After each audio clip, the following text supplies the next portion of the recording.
Hello दोस्तों, तो आज के इस वीडियो में हम पढ़ेंगे कॉम्प्लीमेंट ऑफ सेट। तो कॉम्प्लीमेंट ऑफ सेट क्या होता है सबसे पहले। ओके,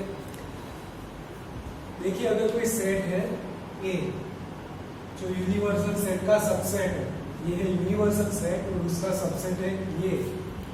तो समझ लो या मान लो ए में कुछ एलिमेंट है 3, 4, 5 और यूनिवर्सल सेट के एलिमेंट है 1, 2, 3, 4, 5 एंड 6। ओके, तो 3, 4, 5 तो यहाँ पे आ गए, तो यू में कितने लिखने बाकी रह गए 1, 2, 6। ओके, तो ए का कॉम्प्लीमेंट क्या होता है? ये कॉम्प्लीमेंट होता है u माइनस ए। ये कॉम्प्लीमेंट होता है u माइनस ए, मतलब वो सारे एलिमेंट जो u में है मगर a में नहीं है। जो सारे एलिमेंट जो u में है मगर a में नहीं है उसे कहते हैं a कॉम्प्लीमेंट। तो यहाँ पे a कॉम्प्लीमेंट क्या हो जाएगा 1, 2, 6, 1, 2, 6, 1, 2, 6, ये हो गया a कॉम्प्लीमेंट।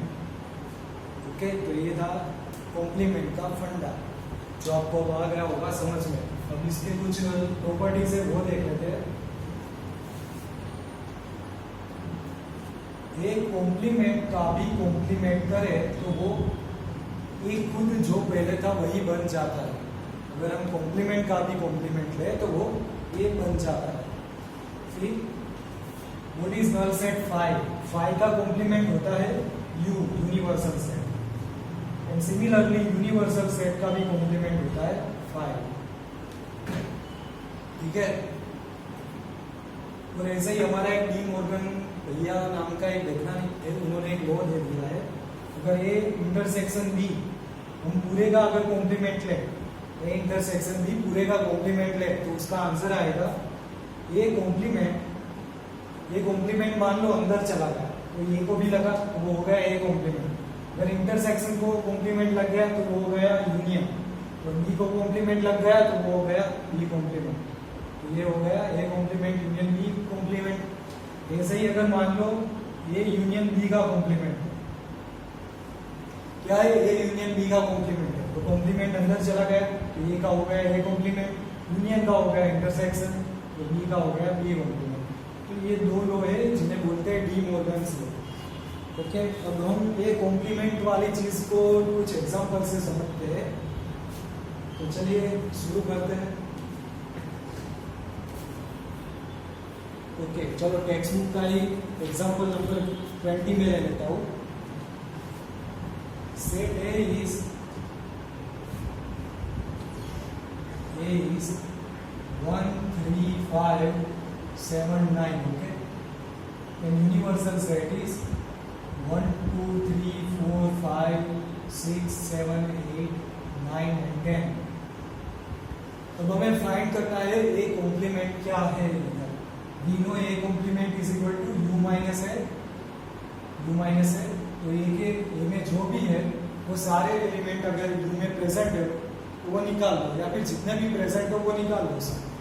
तो क्या है 1, 3, 5, 7, 9, 1 है, 3 है, 5 है, 7 है, 9 है, सब है, निकाल लो। बाकी बचे क्या 2, 4, 6, 8 और 10। तो ये हो गया हमारा ये कॉम्प्लीमेंट। सही है। और कोई एग्जाम्पल देख लें। Example number 21, that U be universal set of all the students of class. क्या है यू है all the students of class, all students of class. Okay, और ये हमें दिया हुआ है ये is girls of school, means ये is girls of school means girls of all the students. Okay, तो हमें ए कॉम्प्लीमेंट फाइंड करना है। तो ए कॉम्प्लीमेंट क्या होगा, यू क्या है सारे स्टूडेंट है बॉयज और गर्ल्स, और ए क्या है सिर्फ गर्ल्स है, तो यू कॉम्प्लीमेंट हो जाएगा यू माइनस है, मीन्स सारे में से गर्ल्स बात करते हो तो बचे क्या सारे बॉयज बच गए, तो बॉयज ऑफ स्कूल। ये हो गया हमारा आंसर।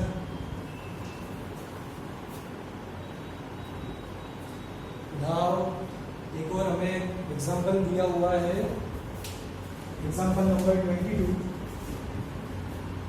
सी यू दिया हुआ है 1, 2, 3, 4, 5, 6 एंड ए दिया हुआ है 2, 3 और बी दिया हुआ है 3, 4, 5। तो हमें फाइंड करना है A complement, B complement, S intersection B dash A union B, then show करना है कि A union B dash is equal to A dash intersection B dash. Okay, तो सबसे पहले तो जो बोला है वो हम फाइंड कर लेते हैं। ए 2, 3, तो ए कॉम्प्लीमेंट क्या हो जाएगा, यूनिवर्सल सेट में से 2 और 3 निकाल दो, बाकी क्या बचा 1 4 5 6, 1 4 5 6, ये आ गया हमारा एक डैश। सिमिलरली बी डैश, तो बी क्या है, बी है 3 4 5, तो हमारे यूनिवर्सल सेट में से 3 4 5 निकाल दो, बचा क्या 1 2 6, ये आ गया हमारा बी डैश। नाउ ए डैश इंटरसेक्शन बी डैश, यानी दोनों में कॉमन जो है वो क्या है, कॉमन 1 और 6, तो आ गया A dash intersection B dash is equal to 1 6। अब फाइंड करना है A union B. A union B ये तो लंबा चौड़ा होगा, ए है 2 3 और बी है 3 4 5, ए यूनियन बी हो जाएगा 3 2 3 4 एंड 5। ओके, क्या करना है, प्रूव करना है कि ये union B dash is equal to A dash intersection B dash. अब हमारे पास ए यूनियन बी तो है, तो फाइंड कर लो ए यूनियन बी डैश क्या होगा, ये यूनियन बी डैश हो जाएगा U minus A union B. Okay, तो ए यूनियन बी के एलिमेंट है, उसे यू में से निकाल दो, 2 3 4 5, 2 3 4 5 निकाल दो, बचा क्या 1 और 6, आ गया 1 और 6। ओके, तो 1 और 6 क्या है, ये यूनियन बी इज कॉम्प्लीमेंट, और 1 और 6 क्या है, ये complement intersection B dash, so is equal to A complement intersection B dash. और ये हमने डी मॉर्गन का लॉ जैसे एग्जांपल प्रूफ भी कर दिया।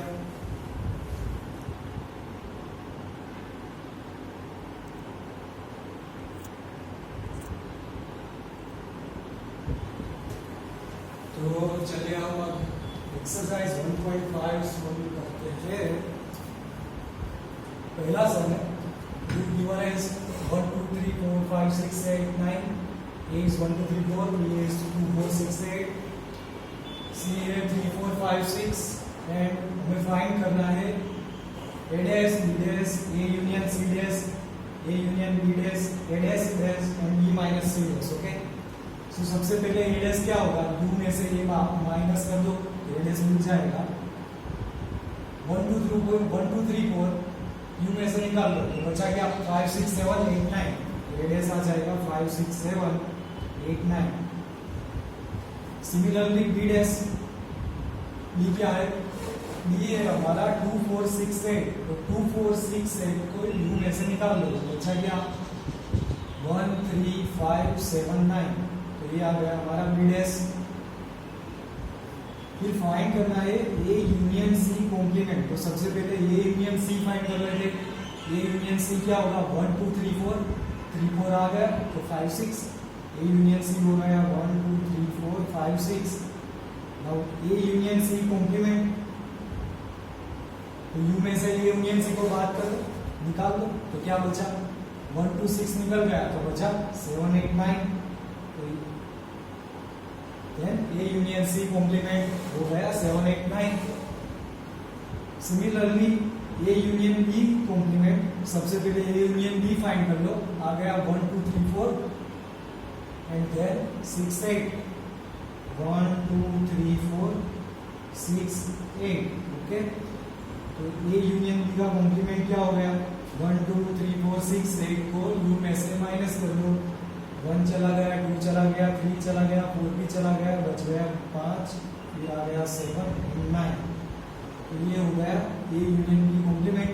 Now A complement of that. Okay, so the answer will be A itself 1 2 3 4।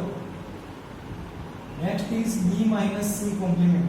सो सबसे पहले तो बी माइनस सी फाइंड कर लो। बी माइनस सी क्या होगा, बी में से सी निकाल दो, तो देखो कॉमन क्या है 4 है, 4 है, 6 है, 6 है, है और नहीं है, तो जो कॉमन है वो निकाल दो, क्या बचा 2 और 8, तो आंसर विल बी 2 और 8। इसका कॉम्प्लीमेंट लेना है, तो कॉम्प्लीमेंट लेना है तो u में से b माइनस सी निकाल दो, तो क्या हो गया 2, अगर 2 और 8 2 और 8 को निकाल दो तो बच गया क्या बचा 1 3 5 sorry 1 3 4 5 6 7 8 9 that will be b minus c complement, right? Now next question.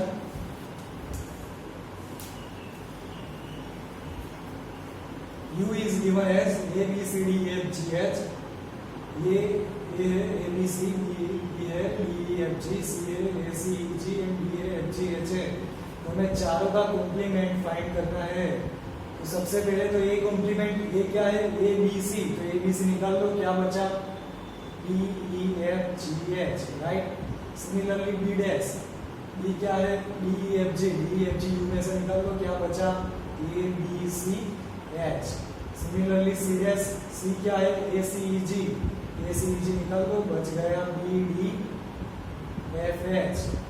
Similarly D क्या है एफ जी एच है, एफ जी एच को यू में से निकाल लो, बच जाएगा क्या बच जाएगा B C D and E.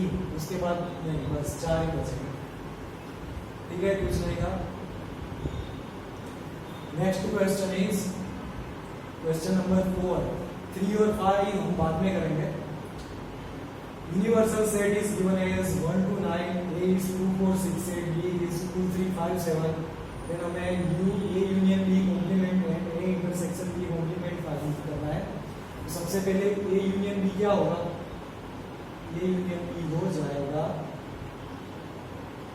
2 3 4 5 6 7 8, 2 3 4 5 6 7 8, right. अगर हम इसे यू में से माइनस कर ले तो हमें मिल जाएगा A union B complement. A union B complement फिर क्या हो जाएगा 2 3 4 5 6 7 8 को निकाल दिया, बच गया 1 और 9। So the answer will be 1 and 9। Similarly we can find for A intersection B. What is A intersection B? 2, yes only 2। Now remove 2 from U, तो क्या बचा 1 3 4 5 6 7 8 9, that is A intersection B complement. Now question number 6. Set A is given as triangles in which at least one angle is not 60 degree and U is set of both the triangles in a plane, okay? तो A क्या है कि ऐसे angles का एक set है जिसमें कम से कम एक एंगल 60 डिग्री नहीं है। मतलब एक भी एंगल अगर 60 डिग्री नहीं है तो क्या हुआ उसका मतलब सेट ए में जो भी एंगल्स है वो सारे के सारे एंगल्स इक्विलेटरल नहीं है। तो ये क्या है, सेट ए इक्विलेटरल ट्राइंगल का सेट का कॉम्प्लीमेंट है। तो अगर हम इसका भी कॉम्प्लीमेंट ले रहे हैं तो ये क्या आ जाएगा, set of all equilateral triangle, right. अगर हम इसका कॉम्प्लीमेंट ले तो ये आना चाहिए और इसका ले तो ये आना चाहिए। Set of all equilateral triangle, इसका कॉम्प्लीमेंट ले तो क्या आएगा कि set of both the triangles जो इक्विलेटरल नहीं है, मतलब इक्विलेटरल नहीं है मतलब उसमें एक ऐसा एंगल जिसमें एक एंगल तो कम से कम ऐसा है जिसकी वैल्यू 60 डिग्री नहीं है। तो बस यही कहना चाहता है।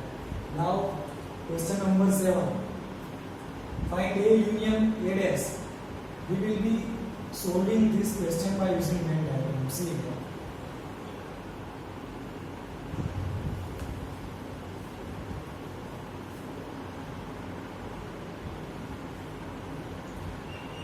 This is A and this is U. Now this is remaining space. This is A dash. What is A dash? This is A dash, right? U minus A dash. Now A union A dash. This is A. And A union A dash, then answer will be universal set U. Now phi dash intersection A. Phi dash means U. Now U intersection A. U intersection A. That means A itself.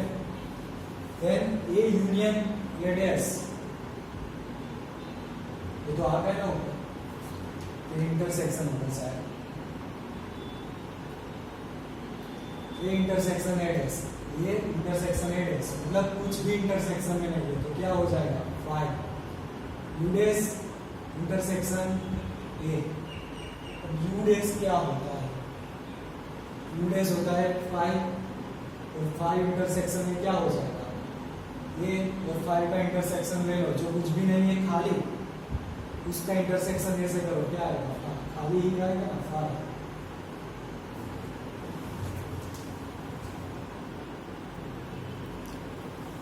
Okay, so this is now question number 3. Universal set is given as set of all natural numbers. That means A. Now question number 1 is x such that x is even natural number.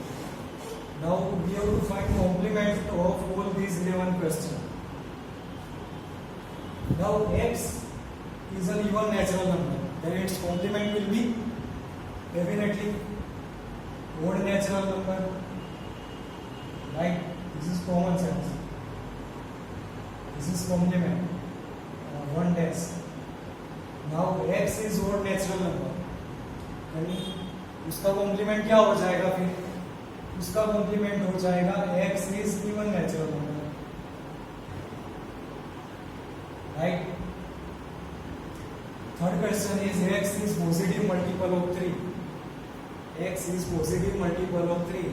देखो u n है, मतलब कि all positive integers है, तो जो भी आएंगे वो तो पॉजिटिव ही आएंगे, उसमें कुछ कॉम्प्लीमेंट नहीं होगा. लेकिन दिस इज मल्टीपल ऑफ 3 है, तो क्या हो जाएगा? x is positive integer, x is positive integer but not multiple of 3, not multiple of 3. Right? x is prime number. तो प्राइम नंबर का ऑपोजिट क्या होता है? Composite number. So x is composite number and x equal to 1 is also true. Why? Because prime number will be starting from 2, 3 and 5. Okay? So 1 is remaining. 1 is not composite number also, so we have also included 1 along with composite number. Now question number 5, x is natural number and divisible by 3 and 5. Divisible by 3 and 5, that means a and b. 3 and 5, we have given 3 and 5, so we have to find complement of this. Then A dash union B dash, right? So अब इसको हम कैसे लिखेंगे कि x जो natural number है, जो 3 and 5 दोनों से डिविजिबल है, ओके? उसका कॉम्प्लीमेंट क्या हो जाएगा कि x है वो नेचुरल नंबर तो है ही, x is natural number and not divisible by 3, not divisible by 3. अब क्या हो गया एंड का? और not divisible by 5.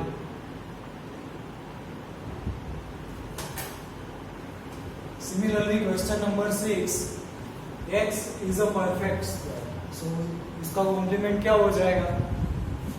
Basic, x is not a perfect square, right? 7, x is perfect cube. So complement हो जाएगा x is not a perfect cube. Now see this kind of question. Good. यहाँ पे हमें equation दी है, अब हमें इस equation को सॉल्व करना है. तो क्या मिलेगा? x plus 5 is equal to 8 है, तो x equal to 3 मिलेगा. ओके, तो अब इसका कॉम्प्लीमेंट क्या होगा कि x such that x belongs to n, क्योंकि यूनिवर्सल सेट तो n दिया हुआ है, लेकिन x 3 नहीं होना चाहिए सिर्फ. सही है. सिमिलरली दूसरे क्वेश्चन में भी इक्वेशन दी हुई है. क्या इक्वेशन है? 2x plus 5 is equal to 9. Solve करेंगे तो आ जाएगा x is equal to 2. तो क्या हो जाएगा answer? x such that x belongs to n but x 2 नहीं होना चाहिए, right? Third question, x such that x greater than or equal to 7. See, this is suppose this is number 9 and 7. This 7 is included in this all the numbers are in set. So what will be the complement? all the numbers which are less than 7 but also in belongs to n. तो हम कैसे लिखेंगे x such that x belongs to n and x less than 7, 7 से छोटे सब. And the last question like this, what is the equation 2x plus 1 greater than 10? इसे solve करेंगे तो आ जाएगा x greater than 9/2. तो ये सेट दिया हुआ है वही सारे पॉजिटिव इंटीजर्स जिसकी वैल्यू 4.5 से बड़ी हो. तो इसका कॉम्प्लीमेंट क्या हो जाएगा? x such that x belongs to n तो रहेगा ही. नाउ x लेस देन और इक्वल टू 9/2 हो जाएगा. सही है. 9/2 यहाँ पे एक्सक्लूडेड था तो यहाँ पे इंक्लूडेड हो जाएगा. Now the last question number 5 और 10. We have to represent this on Venn diagram.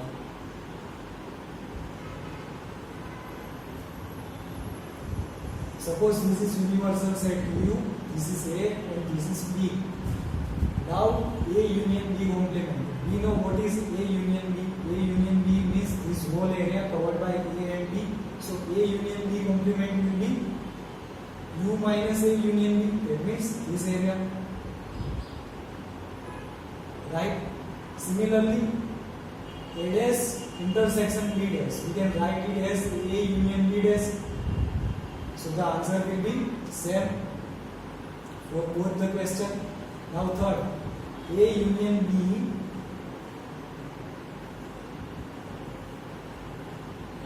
A intersection B complement. We know what is A intersection B. This area. तो इसका complement लेंगे तो क्या होगा? U है इतना पूरा, उसमें से सिर्फ इसे बात कर दो तो बाकी जो भी बचा वो आ जाएगा आंसर. सिमिलरली ए डेश यूनियन बी डेश क्या होता है? ए इंटरसेक्शन बी डेश होता है. तो दोनों का आंसर क्या आएगा? सेम. तो आज हमने सीखा क्या होता है कॉम्प्लीमेंट ऑफ सेट और उसके ऊपर हमने एक्सरसाइज 1.5 पूरी सोल्व की.